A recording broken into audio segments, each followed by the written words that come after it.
Hello everyone, स्वागत है आपका मेरे इस छोटे से मिनी व्लॉग में। ये देखो आज मैं आई हुई हूँ अपने गांव।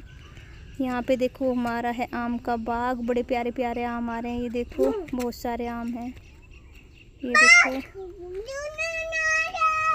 ये देखो ये हमारे खेत हैं, ये बाग है। और ये है मेरे दादू, ये मेरे दादू की फ़ोटो है। और ये देखो ये है हमारा मिठू मस्ती कर रहा है। और ये है हमारा गुरुद्वारा, ये हमारा गुरुद्वारा है।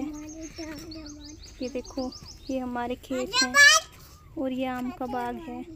ये देखो और ये हैं प्यारे प्यारे से नींबू। ये देखो नींबू लगे हुए हैं। ये है हमारा नींबू का पेड़। ये देखो और ये है मैंगो, ये मैंगो आए हुए हैं। ये देखो ये हमारा बाग है, इसमें काफ़ी सारे आम आए हुए हैं। ये देखो